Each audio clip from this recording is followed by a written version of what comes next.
zaman dulu ya, dari zaman Hindia Belanda itu sebenarnya sudah ada batik, tapi namanya bukan batik Betawi. Jadi namanya dulu batik Batavia ya, Batavia. Jadi dikenal lebih ke arah batik-batik yang digunakan oleh nona-nona yang Bener, nyanyi-nyanyi. Jadi kan memiliki makna. Kalau kita lihat ondel-ondel tuh, kalau laki-laki mukanya merah, Iya. kalau perempuan putih. Jadi dari merah itu ondel-ondel menyimbolkan keberanian gitu. Kalau putih kesucian. Tapi lebih dikenal dulunya penolak bala. Iya. Waktu di Rusia di Moskow kita kan ikut fashion Moskow Indonesia ya. Itu bapak-bapaknya tuh rebutan batik dengan motif bajai. Oh iya.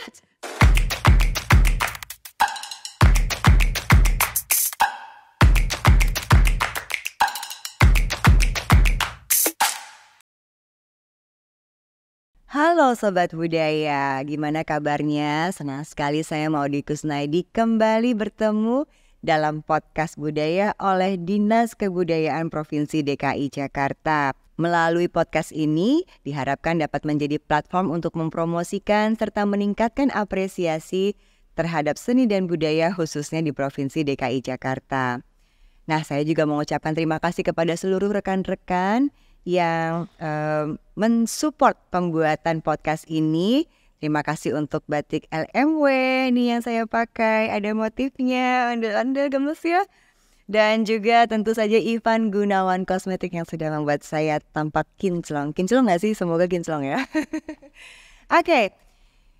Podcast budaya ini masih berlangsung di Museum MH Tamrin, merupakan salah satu museum yang dikelola oleh Dinas Kebudayaan Provinsi DKI Jakarta, dikelola oleh Unit Pengelola Museum Kesejarahan Jakarta. Nah, gedung ini adalah Museum Sejarah Perjuangan Kemerdekaan Republik Indonesia yang berada di Jalan Kenari 1 nomor 15 Jakarta Pusat. Sudah ada yang pernah ke sini atau belum? Harus ke sini, mampir. Di sini banyak foto-foto yang direpro mengenai sejarah perkembangan kemerdekaan. Ada macam-macam sih di sini, jadi kalian harus lihat.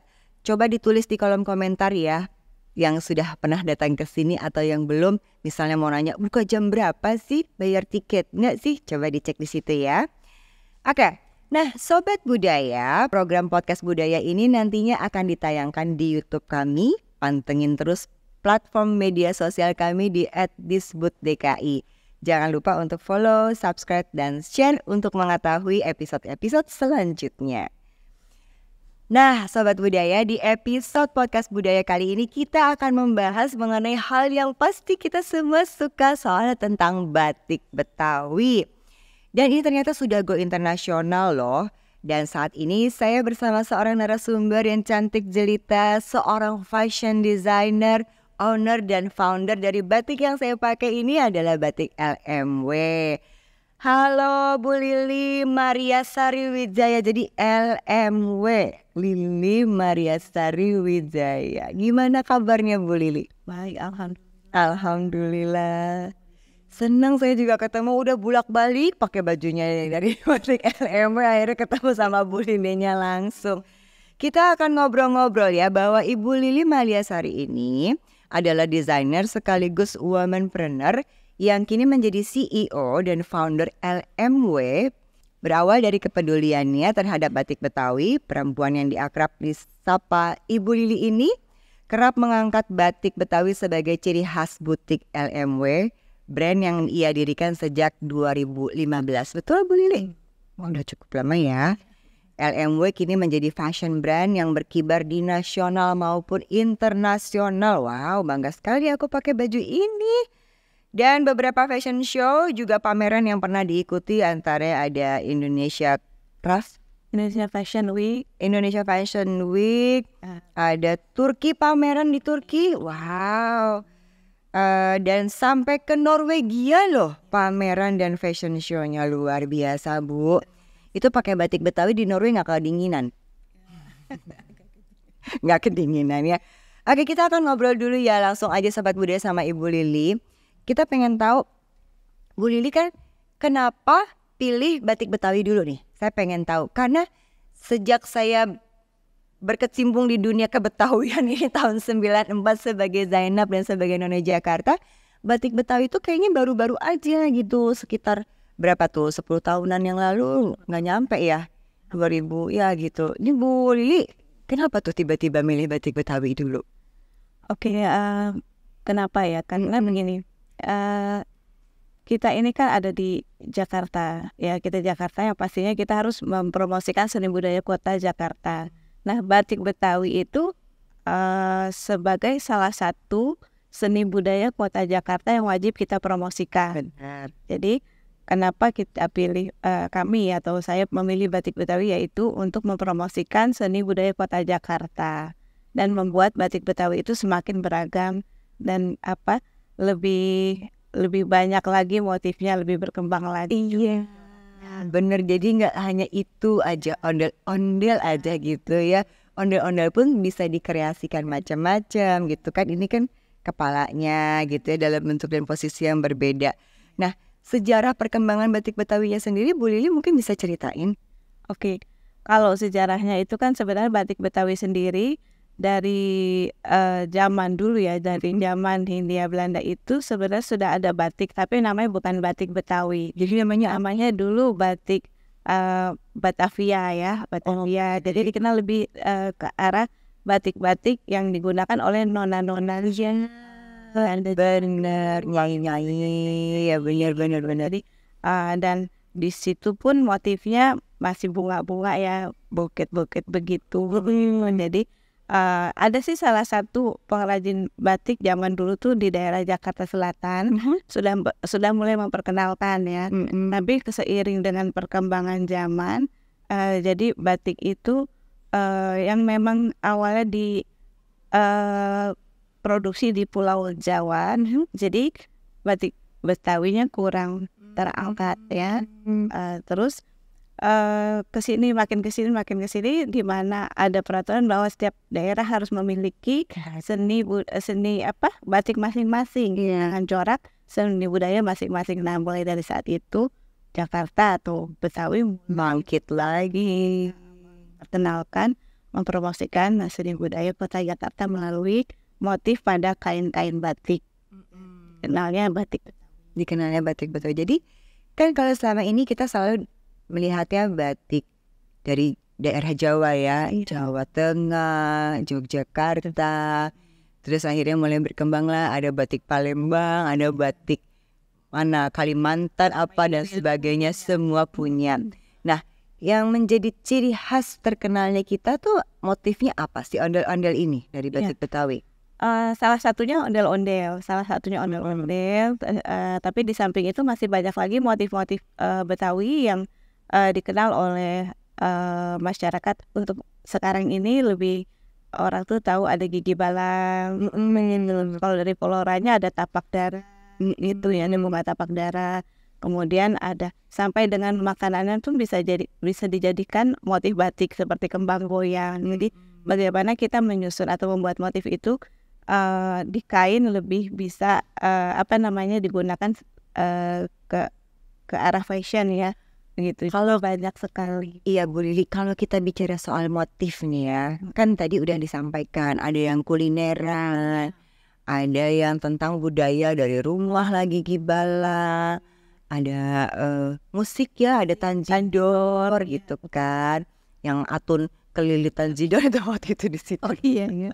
Itu. Nah, sebenarnya simbol-simbol ini tuh sebenarnya ada makna-makna khususnya nggak sih, Bu Lili? Setiap motif atau setiap simbol itu memiliki makna khusus.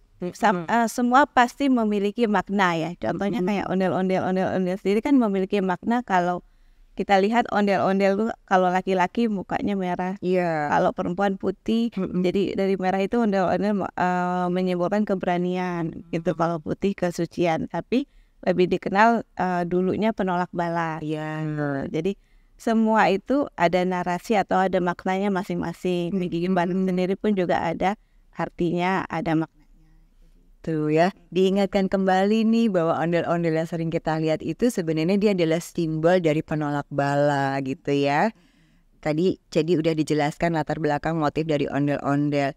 Nah, kalau kita bicara soal estetika, tadi kan mungkin terkait juga dari perkembangannya, variasinya, mengembangkan motif ondel-ondel ini gimana caranya ya? Apa tuh ada yang satu badan, ada yang kepala aja, ada yang boleh warna atau apa gimana nih? Biasanya yang dilakukan apa nih Bu Lili?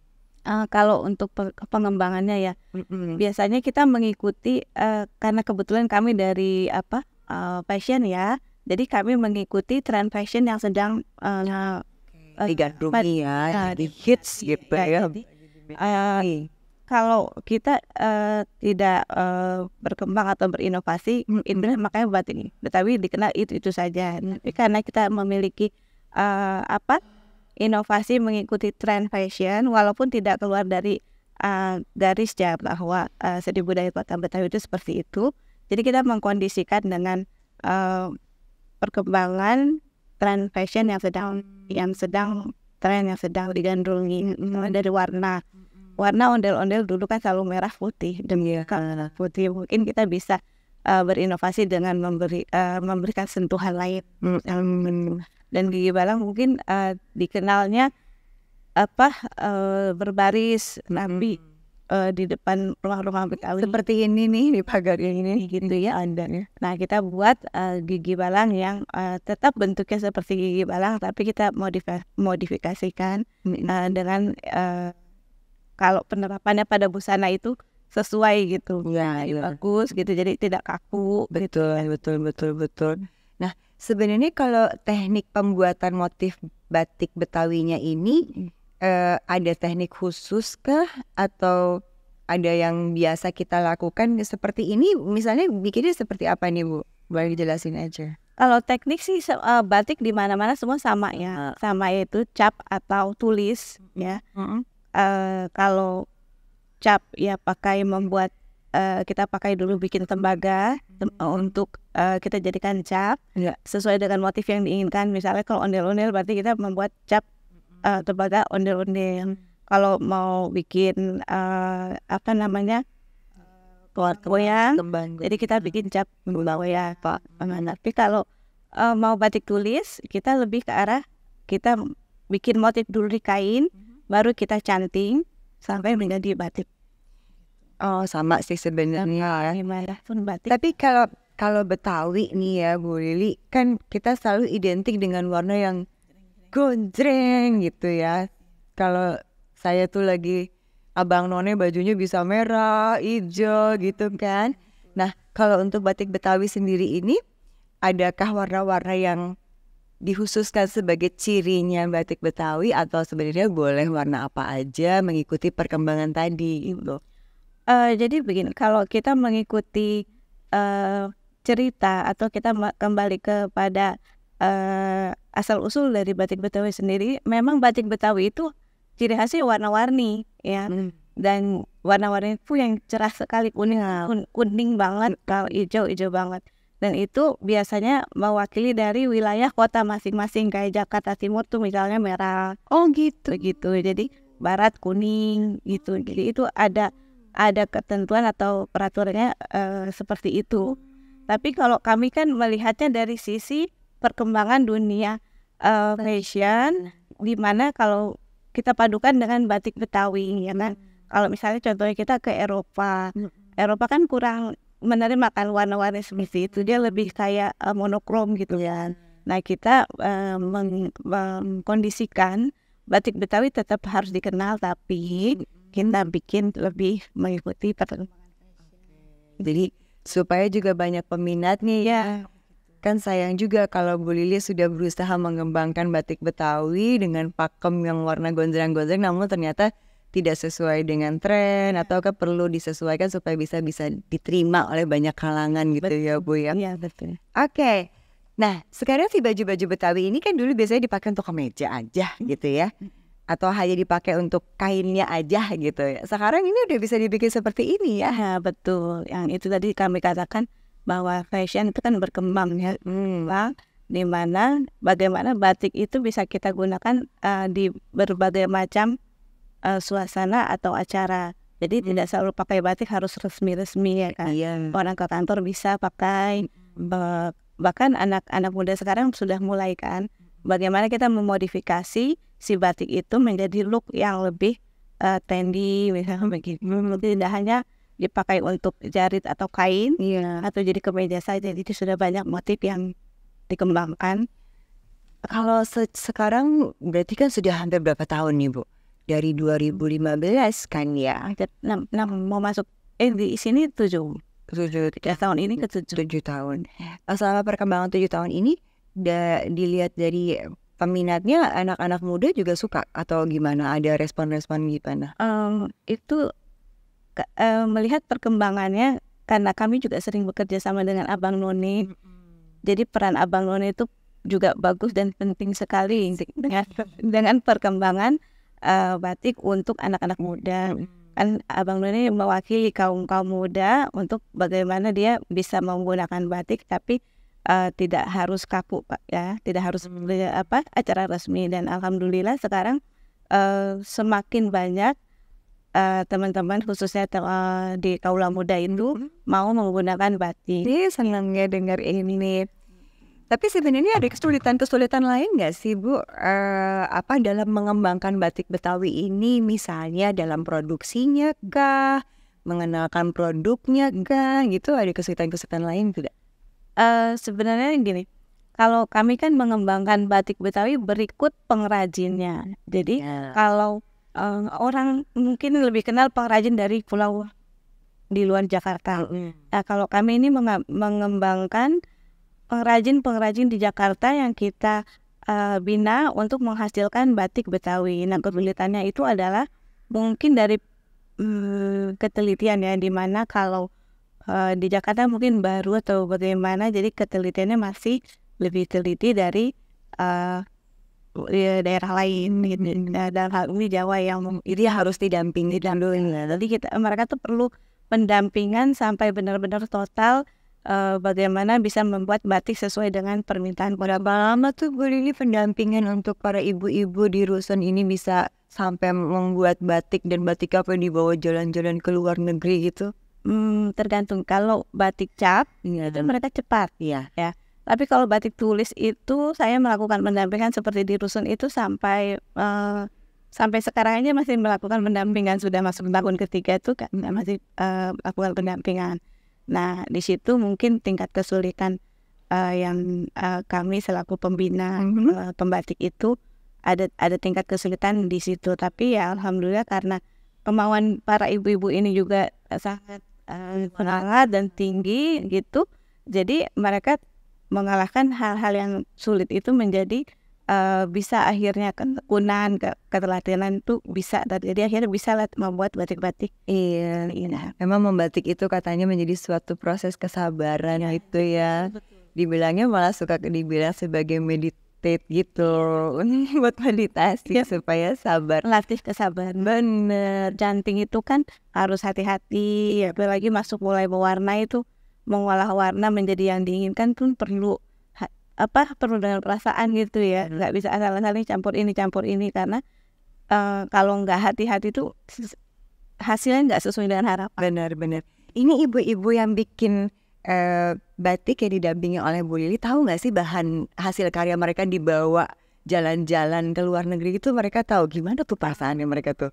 Ya justru gini, pengrajin itu kan biasanya pengrajin itu kalau hasil karyanya nggak usah sampai ke luar negeri, ditaruh di mall aja mereka tuh udah bangga banget ya kan.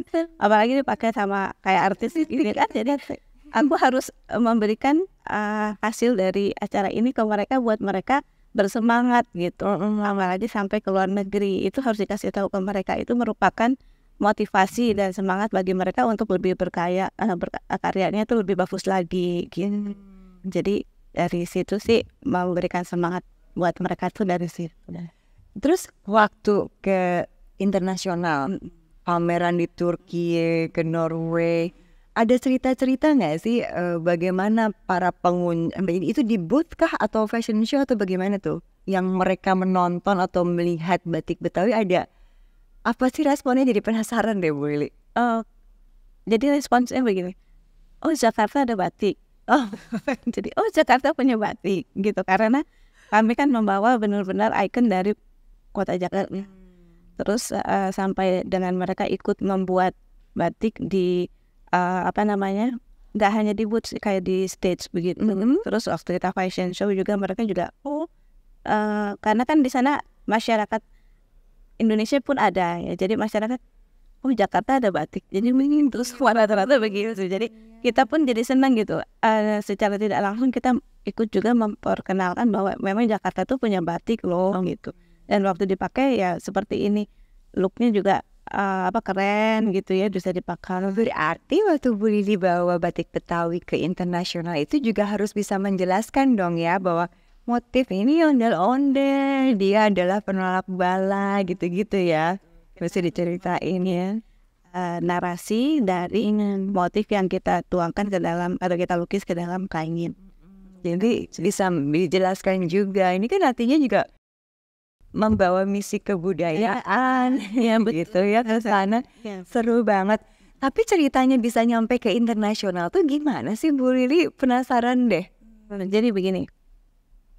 Waktu tahun 2015 saya sebelumnya belum mengembangkan batik Betawi. Jadi waktu itu saya bawa batik dengan motif satu daerah. Saya pergi ke Manhattan, di situ kami fashion show. Nah, waktu kembali ke Indonesia atau Jakarta, kami bertemu dengan pejabat yang pada masanya yang mengarahkan bahwa Jakarta juga punya batik yang wajib dikembangkan, yang wajib dipromosikan. Nah, sejak saat itu kami menerima undangan dari KBRI, kemudian dari beberapa organisasi di luar negeri. Nah, kami mulai membawa batik Jakarta. Batik Betawi waktu itu saya belum membina, jadi saya masih ambil atau beli. Tapi desainnya saya tuh jadi motifnya masih yang ada aja gitu. Jadi kita pakai motif yang ada, kita jadikan baju. Waktu kembali lagi ke Indonesia, kami bertemu dengan Dekranas. Ya, Dekranas di mana saya diminta untuk membina. Saat itu baru saya menciptakan motif-motif yang saya sampaikan kepada para pengrajin untuk dibuat sehingga mereka juga punya ciri khas, tidak itu saja begitu. Nah, itu awalnya seperti itu.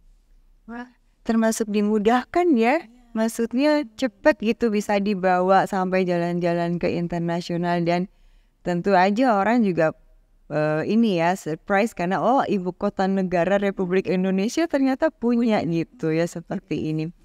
Kalau cerita-cerita unik lainnya ada nggak mengenai si para bule ini? Apakah ada yang pakai ondel-ondelnya? Apakah ada yang pakai kainnya gitu? Ada ceritanya nggak Bu? Yang paling unik tuh waktu di Rusia, di Moskow, kita kan ikut fashion Moskow Indonesia ya. Itu bapak-bapaknya tuh rebutan batik dengan motif bajai. Oh iya, suka bajai. Jadi mereka tuh itu saya juga waktu kebetulan itu lagi di booth ya, sampai kewalahan gitu ya, karena tuh bapak-bapaknya kebetulan saya bawa kemeja cukup banyak. Tuh ini bapak-bapak Rusia ya? Oh iya, bahasanya susah ya, saya juga ngomongnya susah ya. Kalau menjelaskan itu kan dia tanya kan ini apa, kenapa bajai ada di baju gitu kan. Saya kan harus menjelaskan ya, tapi ketertarikan mereka itu sampai akhirnya mereka yaudah bawa pulang dulu, jelasin nanti gitu. Tapi yang penting tahu di dari Jakarta. Waktu sampai Jakarta mereka telepon. Sampai nelfon minta mengirimkan lagi, kami kirim kain ke Rusia. Akhirnya jadi terjadilah secara tidak langsung kami membawa produknya mengrajin ke Rusia. Keberlanjutan gitu. Berarti si batik Betawi ini sudah sampai distribusi ke internasional gitu? Ya, di Rusia, di London, di Jepang, sama di Amerika. Di London juga? Ya, London juga. London 2 kali bahkan kami fashion show. Oh, pada saat fashion show gitu. Tapi berarti ini istilahnya pop up gitu ya? Hanya beberapa event aja gitu, jadi belum menjadi rutinitas gitu ke sana. Oh, oke. Kalau yang di Jepang gimana tuh? Kalau di Jepang kami karena di sana ada store ya, ada kerjasama sama warga di sana, kami bikin store. Jadi ada tokonya? Ada, tapi bukan di pertokoan seperti yang kayak Ginza, tapi kami ada di Tokyo, di pinggiran Tokyo, untuk menyediakan batik-batik Jakarta yang biasanya kan kalau di kedutaan ada acara-acara yang harus pakai batik tuh. Nah, kami di situ menyediakan buat teman-teman Indonesia yang ada tinggi.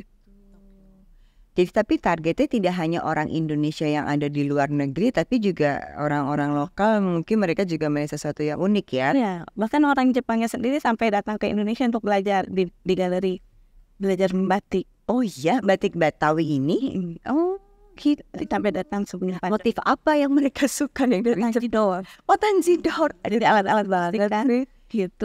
Dia belajar sebelum pandemi, mereka datang ke Indonesia khusus belajar batik. Ya ampun, senang ya mendengar bahwa ternyata pemasarannya sudah sampai di internasional. Baik itu maupun yang pop up maupun yang membuka toko juga sampai sana ya. Semoga ini nanti akan terus berlanjut ya, bisa bervariasi. Nah, seperti yang tadi disampaikan sama Bu Lili, kok kayaknya semua begitu mudah, semua begitu lancar. Ini doanya apa sih kok bisa sampai begitu? Tidak menerima tantangan kah? Tidak ada kesulitan-kesulitan yang dilalui kah? Gitu kok dari ceritanya kayaknya mudah gitu, semua langsung terbuka jalannya.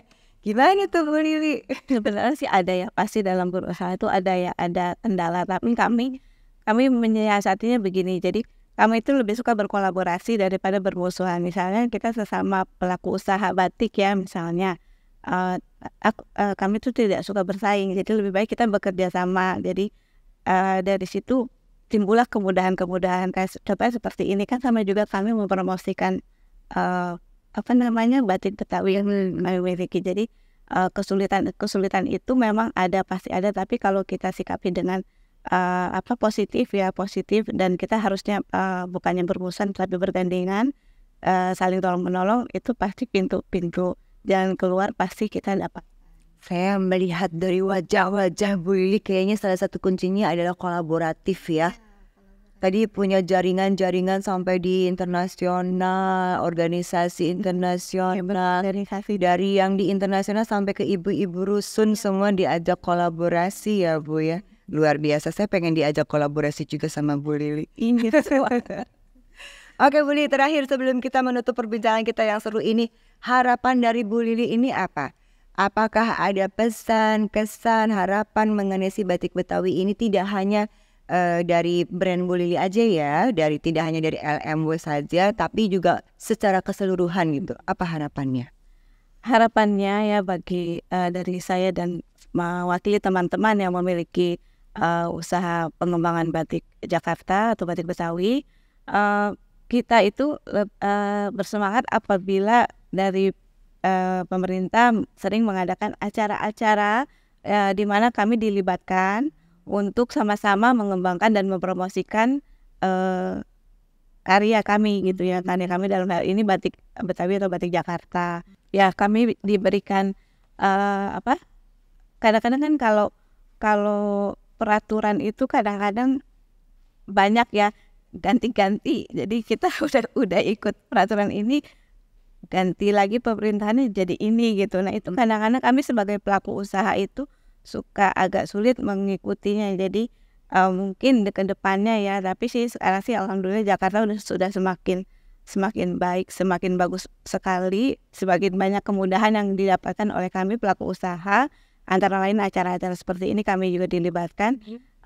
Mudah-mudahan ke depannya lebih benar-benar lebih baik, lebih sosialisasi dari peraturan-peraturan usaha lebih dipermudah, terus lebih diperhatikan ini masalah fasilitas dari batik sendiri itu kan sampahnya pencemaran lingkungan. Mungkin diberikan satu wadah di mana sampah atau limbah batik itu ditaruh di satu tempat sehingga kami tidak kesulitan waktu pas mewarnai itu, kami tidak kesulitan mencari di mana sih tempat yang ada impalnya untuk mencegah pencemaran lingkungan. Sekarang sih sudah ada, tapi masih ada di sedikit tempat.